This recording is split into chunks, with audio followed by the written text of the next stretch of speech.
গ্রামের বোকা সরল সাদা মেয়ে হয়ে শহরে বউ হয়ে এসে সংসার করাটা খুব একটা সহজ ছিল না। শুভ সকাল বন্ধুরা, আগে বলো কেমন আছো তোমরা সবাই? আশা করছি যেখানে আছো সবাই খুব ভালো আছো, সুস্থ আছো, আর আমরাও তোমাদের ভালোবাসায় খুবই ভালো আছি। তো এখন সকাল 6টা বাজে, এখন থেকে আজকের ব্লগটা শুরু করছি। আমি টুকুন, খুবই সাধারণ ঘরের গৃহবধূ। আমার এই ছোট্ট চ্যানেলে তোমাদের সকলকে অনেক অনেক স্বাগত, ভালোবাসা জানাই। চলো তাহলে ভিডিওটা শুরু করা যাক। আজকের ভিডিওটা দেখো, ব্রাশ করতে করতেই শুরু করলাম। তো দুষ্টটা স্কুলে যাবে, ওকে একেবারেই তুলে নিয়ে ওপরে চলে এসেছি। তো দুজনে মিলে একেবারে ব্রাশ করছি ছাদে একটু ঘোরাঘুরি করে। আর দুষ্টটা বলছিল শিউলি ফুল এখনও গাছের থেকে পড়েনি কেন। তো শিউলি ফুল তো কুড়িয়ে নিয়ে চলে গেছে আমার শাশুড়ি মা, ঠাকুর ঘরে রেখে দিয়েছে। তো ফুল খুঁজে পাচ্ছে না, তো জিজ্ঞাসা করছিল। তো দুষ্টুটা দেখো ব্রাশ করা হয়ে গেছে, ওকে আমি মুখটা সুন্দর করে ধুবিয়ে দিলাম, দিয়ে আমি চলে এলাম রান্নাঘরে। এসে একটু চা বসিয়ে দিয়েছি, আর আজকে দুধ চা বানিয়ে নিচ্ছি। চা পাতা দেওয়া না অনেকটাই কম হয়ে গেছে, দেখো একদম কালার আসেনি। তো আমি আবার একটু চা দিয়ে দিলাম, এবার একটু ফুটিয়ে নেবো, সুন্দর কালার আসবে। আর দুধ চায়ে না একটু কালার না আসলে না ভালো লাগে না, আর দুধ চায়ে একটু চা বেশি করেই দিতে হয়। তো চাটা আমার হয়ে গেছে, আমি এখানে ছেঁকে নিচ্ছি, সবাইকে দিয়ে দেবো। আর দেখি আমার যদি সময় হয় খাবো, না হলে ঠান্ডা হবে, পরে এসে এক সময় খেয়ে নেবো। প্রত্যেক দিন তো এটাই আমাকে করতে হয়, চা আর গরম গরম খাওয়ার সৌভাগ্য আমার হয় না। সব কিছু কাজ সেরে ঠান্ডা চা ঢকঢক করে খেয়ে নিতে হয়। তো সকালবেলায় দুষ্টটাকে রেডি করে স্কুলে পাঠিয়ে দিলাম। দাদাভাই আজকে টিফিন করতে হয়নি, দাদাভাই তাড়াতাড়ি বেরিয়ে যাচ্ছে কদিন। একেবারে দুষ্টটাকে নিয়ে বেরাচ্ছে, দুষ্টটাকে স্কুলে দিয়ে দাদাভাই বেরিয়ে যাচ্ছে, বাড়ি আর আসছে না। আর অন্য দিন কী করে, দুষ্টটাকে দিয়ে বাড়ি আসে, এসে খেয়ে টিফিন নিয়ে তারপরে বেরায় 9টার দিকে। তো তারপরে দেখো আমি নিচের ঘরে বিছানা চাদরটা তুলে নিচ্ছি। এই চাদরটা আমি মেয়ের বার্থডের দিন পেতেছিলাম, তো 2 দিন হয়ে গেল। চাদরটা তুলে আবার আমি এখন জল কাচা করে তুলে রেখে দেবো, দুর্গাপুজোর সময় চাদরটা পাতবো। তো আমি একটা ধোয়া কাচা চাদর পেতে নিচ্ছি বিছানাতে। আর বিছানার চাদর পাততে না অনেকটাই কষ্ট হয়, কিন্তু চারিধার সুন্দর টান টান করে গুজে নিতে হবে, না হলে বিছানাটা কিন্তু একদমই ভালো লাগে না দেখতে। চাদর যদি টান টান করে বিছানাতে পাতা থাকে, বিছানাটা কিন্তু দেখতে ভীষণ ভালো লাগে। তো দেখো তারপরে আমি বালিশগুলো সুন্দর করে সাজিয়ে রেখে দিলাম। আর যে চাদরটা পাতা ছিল, ওই চাদরটা এলাস্টিক লাগানো ছিল চারিদিকে, তো চাদরটা পাততে অতটা অসুবিধা হতো না। চারিকোনায় আমি এলাস্টিকগুলো গুজে দিতাম, চাদরটা একেবারে সুন্দর পাতা হয়ে যেত। ভাবছি আবার একটা এরকম এলাস্টিক লাগানো চাদর কিনবো। তো দেখি কবে টাকা পয়সা এক জায়গায় করতে পারি। আর যে চাদরটা তুললাম ওটা বাইরে নিয়ে গেলাম, ওটা জল কাচা করে দেবো। তারপরে ঘর বারান্দা সব ভালো করে ঝাড় দিয়ে নিচ্ছি। গ্রামের বোকা সরল সিধা মেয়ে হয়ে শহরের বউ হয়ে এসে সংসার করাটা অতটা কিন্তু সহজ কথা ছিল না। আমার অনেক সমস্যায় পড়তে হয়েছে, অনেকের অনেক কথা শুনতে হয়েছে, অনেক কিছু সহ্য করতে হয়েছে, তারপরে আজকে এই জায়গায় এসে দাঁড়িয়েছি। শহরের মানুষগুলো না কেমন স্বার্থপর হয় জানো তো, ওরা না চট করে কাউকে আপন ভেবে কাছে টেনে নিতে পারে না। ওরা সবসময় শুধু অন্যের দোষগুলো খুঁজে বেড়ায়, ভালো কীভাবে বাঁচতে ওরা জানেই না।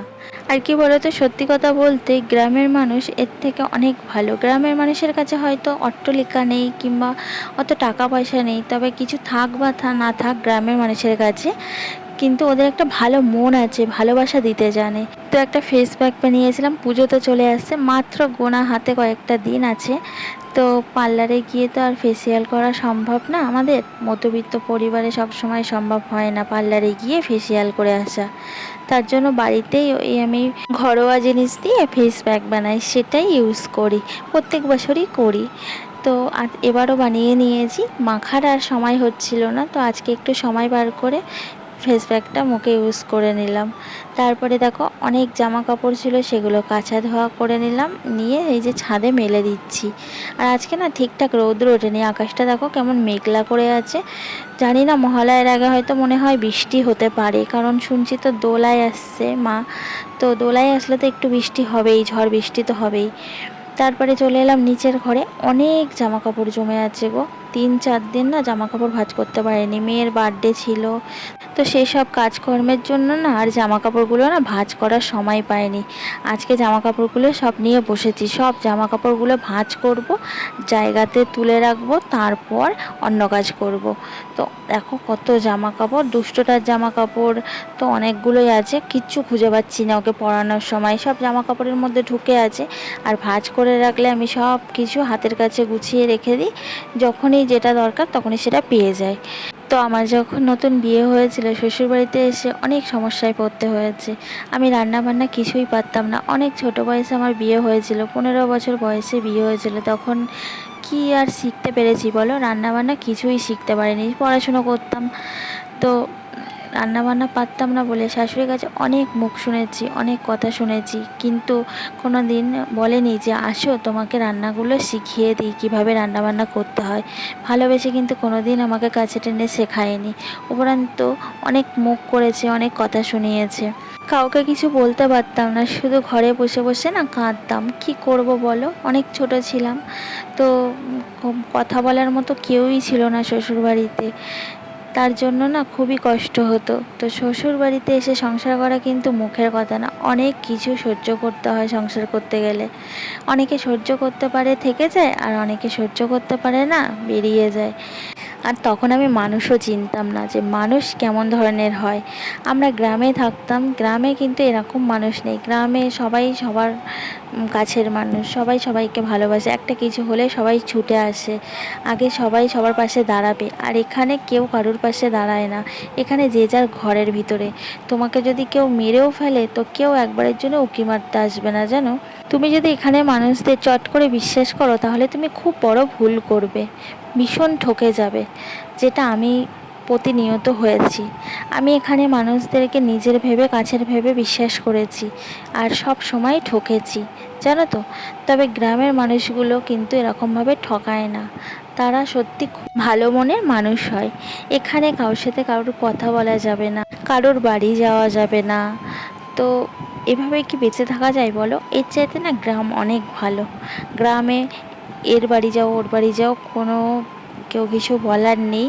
আর ওখানে সবাই সবার সঙ্গে মিশে থাকতে চায়। তো প্রথম প্রথম এসে না আমার খুব খুব অসুবিধা হতো। কারোর সাথে কথা বলতে পারতাম না, কারোর বাড়ি যেতে পারতাম না। যেন একটা জঙ্গলে ছাড়া পাখি হঠাৎ বন্দি হয়ে গেল খাঁচার ভিতরে, এমন অবস্থা হয়েছিল আমার। খুব খুব কষ্ট হতো, কয়েক বছর ভীষণ অসুবিধা হয়েছে। তারপরে এখন আস্তে আস্তে সয়ে গেছে। তো দেখো জামাকাপড়গুলো সব ভাঁজ করে সুন্দর করে রেখে রেখে দিয়েছি, দিয়ে দুষ্টকে স্নান করিয়ে ওকে এখন রেডি করিয়ে দিচ্ছি। তো এবার যাব উপরে, একেবারে নিচের সব কাজকর্ম গুছিয়ে এখন ওপরে যাব, গিয়ে রান্নাবান্না বসাবো। আর দুষ্টটাকে আমাকে ছাড়তেই চাইছে না, ও এখন বলছে আমার পাশে বসো, এখন তুমি ওপরে যাবে না, আর কোনো কাজ করবে না। সেটা বলে হয়? কত কাজ পড়ে আছে বলো।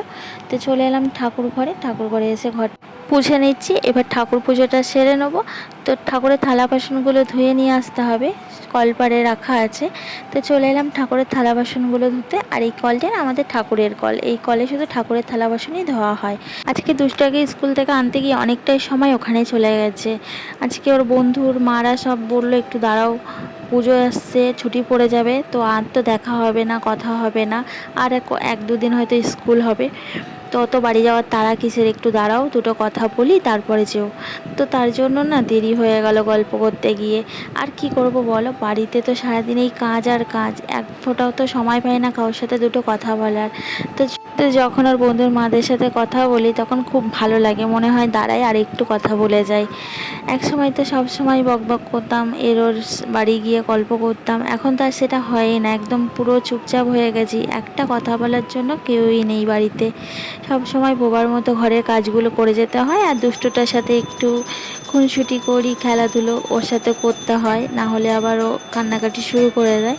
ও তো খেলার সঙ্গী পায় না, ওরও তো একা একা থাকতে হয়, একা একাই যা খেলাধুলো করে, সাইকেল সারা ছাদ আর কি। ওই জন্য ওর সাথে একটু আমাকেও মাঝে মাঝে খেলা করতে হয় বাচ্চাদের মতো, কি আর করবো বলো। তো দেখো আমার ঠাকুরগুলো ফুল দিয়ে সাজিয়ে জল মিষ্টি দিয়ে আমি আরতিটা সেরে নিলাম।